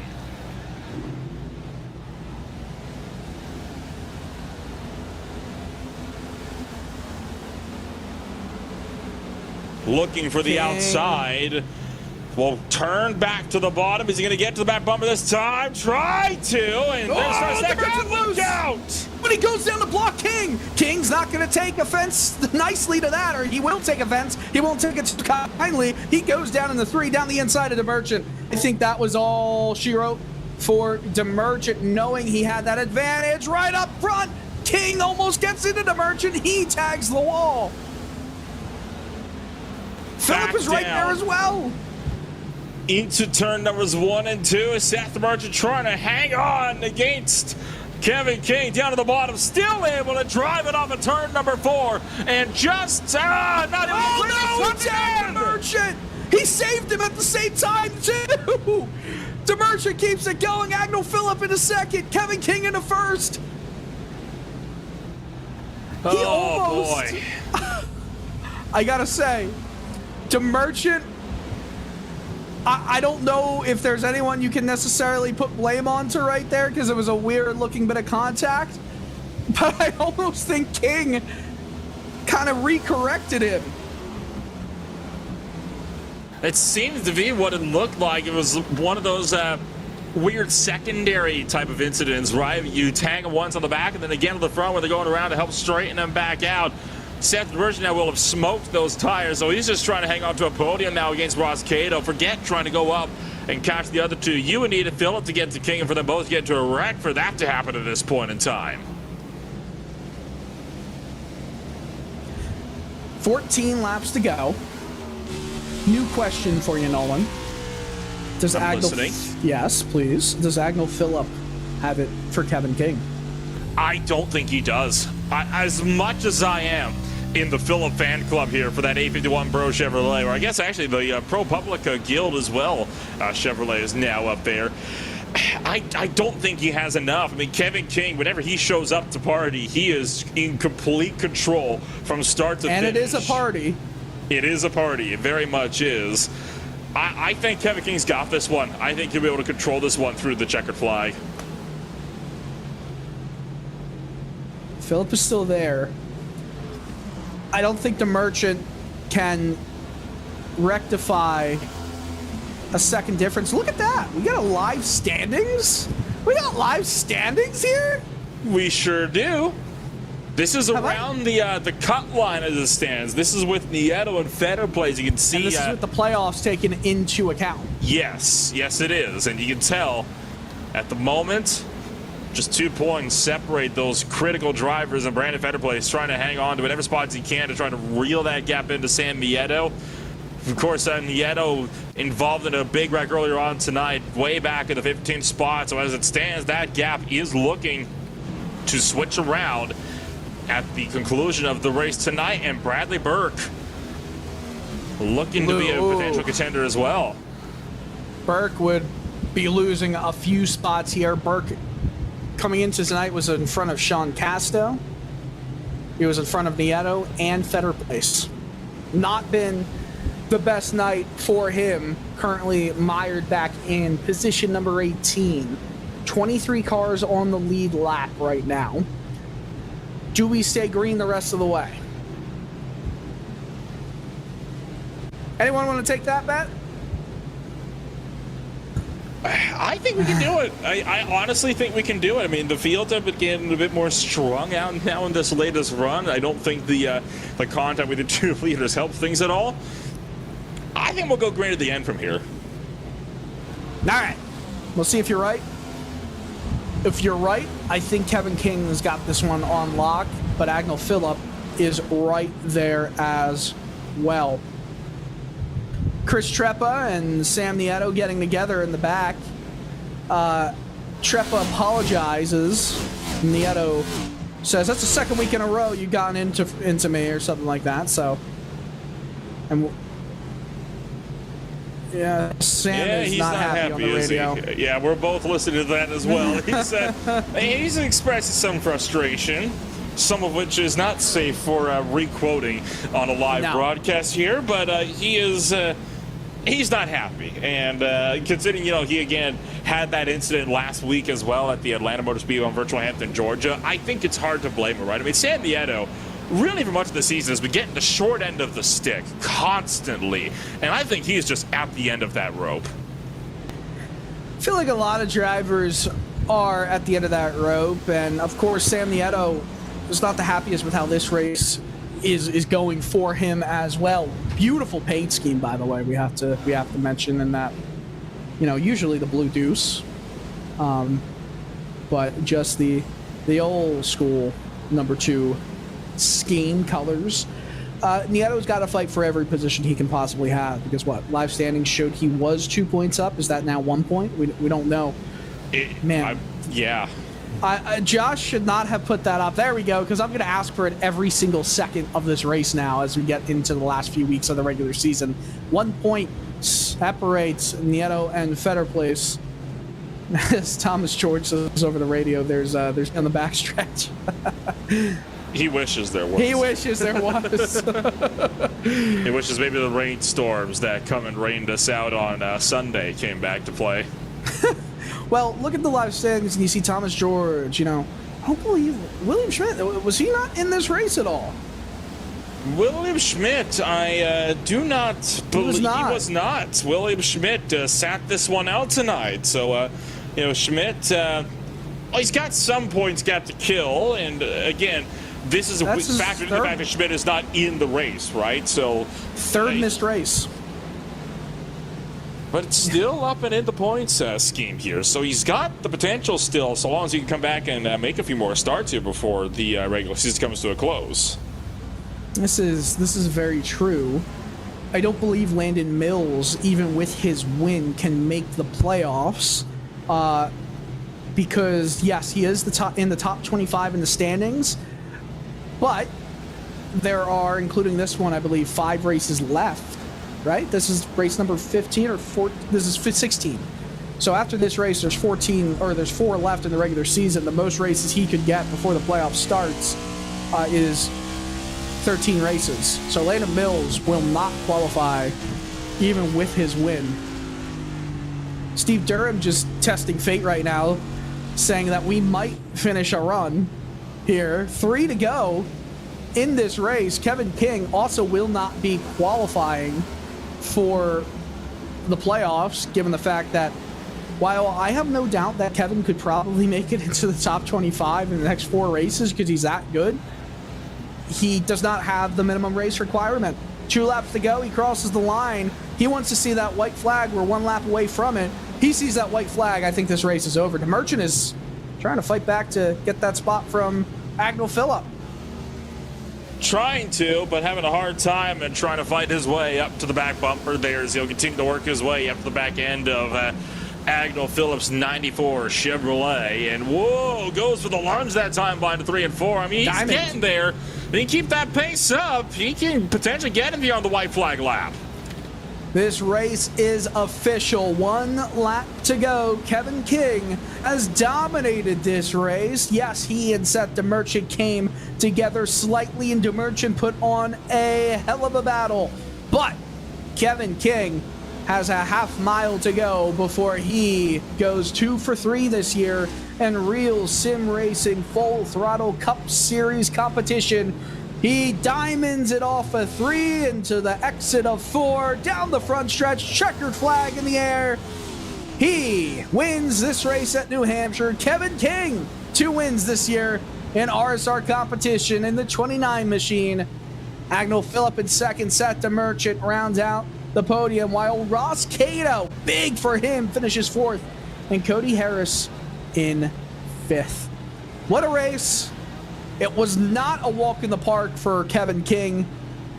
You might see that he won. You might think that, hey, you know what, that's probably an easy win. Not at all. King had to work for it, and he's going to take all that work and burn it down at the start-finish line. Loudon the Lobster, it's all yours.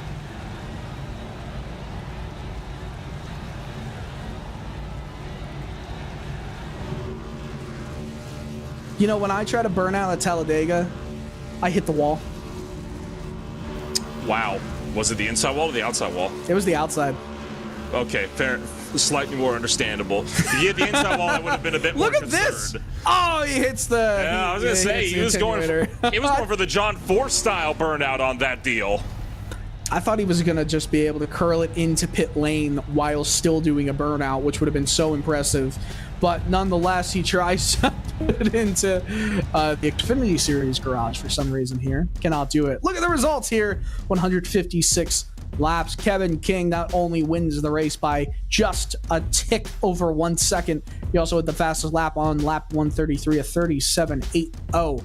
Agnew Phillips, Seth the Merchant, Ross Cato, Cody Harris, your top 5. Landon Mills, Grant Davis, Tom Wetmore, what a result for him. Sean Casto as well. Michael Araya, your top 10.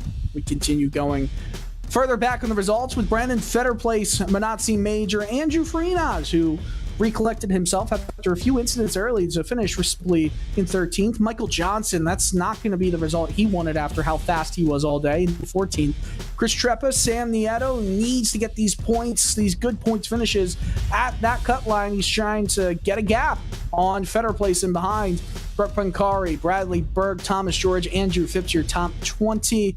And now we get back into the drivers that were a lap down. Steve Tucker, Eric Papineau, Richard Woodruff, Brandon Bowie, Ryan Dixon, Steve Durham, who wanted that top 15, ended up getting 26. The last car, 1 lap down. Everybody else left this race early. Ryan Dunkelberger, Eric Stanford, Mike Kaczynski, Matt Danson, who just said peace, good night, and love to y'all early in this race. Jaron Wymaster, Richard Wolsifer, and Alexander Light, 136 laps down. Well, I think we're just waiting on a few people right now. Nolan, I mean, a lot of fun in that race. You get that aerial view of New Hampshire Motor Speedway. I wish we got an animation of Victory Lane. Well, maybe one day. You never know. The technology is an amazing thing. Maybe we'll get some animations further on down the line. Who knows? We got pit road animations for a few select cars at least, so I guess that's it's better than nothing for now. But for now, we do have our second place finisher, Agnew Phillip. We can bring it up and have a word with our podium runner here.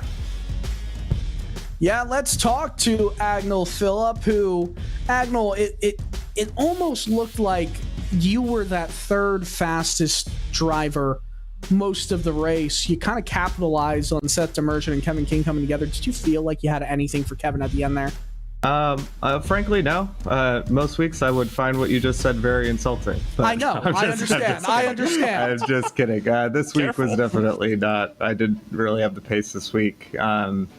So yeah, I mean, I obviously could kind of hang around the top of the order, and I think with the fuel strategy on the one long run, I think I would have netted out to the same place. Sounds like Kevin also had enough fuel.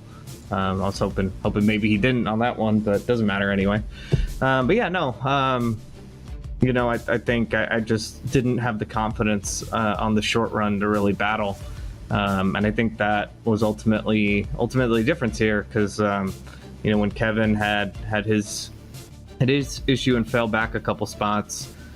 Granted, we did make a little bit of contact there, but he was able to get back by me, and then you saw how hard it was to pass. So if I had a little bit more confidence in the short run, I think I might have been able to hold him and some of the other guys that I really struggled to hold off on those short runs, and then maybe had a shot at him. But yeah, I mean, it's Kevin King, right? He's a Coke Series driver. There's only so bad you can feel about finishing behind him and being a little slower than Seth, who's also one of the best guys in Road to Pro. So I can't feel too bad about that, given the pace I was showing all race. It's funny that saying anything, out of the fastest guy on track or second fastest, third feels like almost like an insult, because you expect the most out of yourself and you expect to be right there at the end of this race. You feel like the races that Kevin's been in this year almost gives you kind of that mark where you could say, hey, I'm right alongside him. I am right there as well. I mean, you're leading the playoff standings, the point standings. You beat Andrew Farinas a couple years running for that championship. Just wildly, successful it feels like you've been over the years. Do you want to keep taking yourself to that next level? Yeah, I mean, the goal, like, frankly, is not RSR championships. It's to get into the Coke Series and compete at that top level, right? So, Kevin being in the series is definitely a really good marker for that. I think we had a really good battle last year, and it was kind of similar, where I was just a little bit behind on the pace for most of the season. I thought I was getting right closer to him by the finale, and kind of played the cards right with the finish there. But yeah, I mean, it's kind of it's fun. I feel like it's a very low pressure thing, kind of racing with him and Seth, because I don't believe either of them are eligible for the playoffs. So it's really just purely about kind of measuring up and trying to level up, so that when we do get to the playoffs, kind of in tip-top shape. I kind of want to have the run that Kevin had through the playoffs last year. I think he won like half the races in the playoffs. I want that kind of run to really not have to worry about anything going into Phoenix, and then we'll see where things shake out. But yeah, I mean, you're always looking to get better, and that's certainly having guys like Kevin in the league is always a positive from that perspective, because you get a benchmark for where the best of the sim is, so that's always good to kind of measure against, see where they're ahead, and try to close the gap. All right, Agnel. Well, hey, congratulations on that runner-up finish in second place. And just letting you know, if you said that I was, the 30th fastest driver in the field today, I'd say thank you very much. Thanks, Dylan. I do want to give a shout out to the ProPublica Guild. Have had them on the card last couple of weeks as well. So yeah, I appreciate y'all for putting this on, and yeah. Look forward. Where are we next week? We're at Pocono. Do we have a race? We're at Pocono.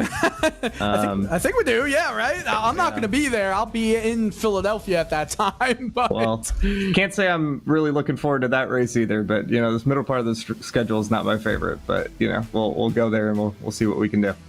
Fair enough. It is the tricky triangle, and it said that for a reason. It's a weird circuit. Setups are not going to be optimized for any one corner, probably in particular. But once again, Agnel fill up second place. Great run from him today, and further puts out his championship lead. There's no doubt that he's probably championship favorite right now. But we're going to keep it rolling to Kevin King and Nolan. I'm going to give it off to you, the winner of this race. Well, Kevin, you take another notch onto the win belt here for the Full Throttle Real Sim Racing Cup Series. We'll start with the elephant in the room. You're trying to get around Seth the Merchant, and the contact is made. Walk us through what it was like from your end there. Yeah, I gotta say sorry to Seth, because I was way too tight on him looking at it. I mean, I don't think I actually touched him, but I definitely didn't need to be that close to him. I was just trying to get as much side draft as I could. And I should have just given him more room, to be honest with you. He was driving really well out there, so that's on, they blame that on me. I'll accept it. I don't want to come in here and do that to people, but otherwise we had a good race. I just, people that know me, I don't like hitting people for wins. I don't like it, especially when we do it in Coke, and the next thing I do is I join a race and there's contact for a win, so that kind of sucks for me. Even if I had speed to win, I don't like doing it that way. Well, regardless, it ended up being a race that very much came down to the strategy, and the reason why you had so much more pace than Emergent in the last runs was because of an overcutted strategy that ended up being saved by the buzzer with that late yellow flag. It was a huge gamble, I think, to try to stay out as long as you did, trying to go for that overcut strategy. Kind of, what was the thought process behind the calls you made on that one? Well, I had enough fuel. I don't really think I had too much thought process other than, I can make it on fuel, so I'm just going to do what Agnel does, because he's always really good on fuel strategy. So I just went long, and then I saw Seth pit, because I didn't feel like Seth and the way he was driving, because I felt like I was driving real conservative, lifting really early and clutching for a good portion of that run on the back end. I didn't feel like he could make it, but then when I saw a few people pit, I was like, oh no, this is like Phoenix all over again, where people that pit early are gonna just drive through the field. And initially I thought he took two, because he came out like right behind me, which was very surprising. but I think it would have been kind of close. He definitely would have taken some seconds off early. But I felt like my strategy was sound in terms of making it to the end. So it's possible that I could have still finished second or third to the guys who pit, him and Cody. But as far as my strategy, I was definitely good on fuel. I honestly didn't really think another alternative was going to be the way to go. And thankfully it worked out with the yellow. I still hate that, there was contact there at the end. We had such a good race. He was so fast, even with his nose pushed into like the engine bay. He was incredibly fast. So I like Seth a lot, and I definitely hate that we had contact there. Obviously, we look forward, and with you running the part-time schedule, it's a shame that you're not going to be eligible, I don't think, to make the playoffs at season's end here. But when can we expect to see you back on the Full Throttle Cup Series grid? I think Pocono would be a good one. I think that's next week, right? That'll be good practice for our race that we're going to have in Coke. It's a fixed race, so that'll be good practice with good people. But yeah, I don't know, man. It bums me out. We go through the Coke series and we see someone dump someone for a win. That obviously was a little bit more egregious than what happened tonight, but I frown upon that type of stuff. And looking back at it, like I said, even though we didn't make contact fully, I should have given him more room to not have that be an issue, knowing netcode and all that fun stuff. So I'm not going to blame netcode, but I'll put on myself to give more room and not ruin his race like I did. So hopefully at Pocono I can come back and not hit anybody, I guess. Well, we'll wish you the best of luck next time around, and obviously it is a win nonetheless for you here at the Hampshire Motor Speedway at the Magic Mile. Thanks for taking the time to join us up here, Kevin. A pleasure once again to be able to talk to you. I'll wish you the best of luck then next week. Yeah, I appreciate it. Thank you. That was Kevin King joining us up here in the broadcast booth. Dylan, not happy about the way that he got the win, but a win's a win, no matter how one takes it, and he's going to be able to take that one potentially to Pennsylvania 1 week from now. I wonder if Seth is going to be sending a message privately to Kevin and maybe talk about it after the fact, because yes, Kevin was faster at the end, but he still needs to get by Seth, and he prefers to do it cleanly. So good on him for that mindset. And also I think speaks that Seth did not join us post-race. Maybe still a bit upset about how that race ended. Or we could just be talking nonsense and moving on to Pocono Raceway next Monday. That's where we're heading for round 17, the Tricky Triangle. 2.5 miles of pure joy, pure fun. Everybody loves this track. Everybody has a good time racing there. Nobody hates the fact that that's a tricky triangle. That's going to be at 9 p.m. Eastern Time next Monday, July 24th. Same time, same place. You can join us on RaceSpotTV. I will not be there, but we were here in Loudon, New Hampshire, the Magic Mile. It was a great race. Cautions were aplenty in the beginning, but near the end, it got to a really nice set of green flag runs. Happy with overall how the race went. Any closing remarks, any closing thoughts, Nolan? Only about how we have yet another race, another thrilling race at the Magic Mile that we can put behind us, and looking forward to another race that will no doubt be jam-packed with action from the drop of the green flag all the way to the waving of the checker flag next week in the Keystone State. Can't wait to get back to the Keystone State myself next weekend, but for now, I am Dylan Coyle alongside Nolan Rempel and Joshua Lee, both in race control and producing this broadcast. We wish you all a pleasant good evening, good night, and good racing.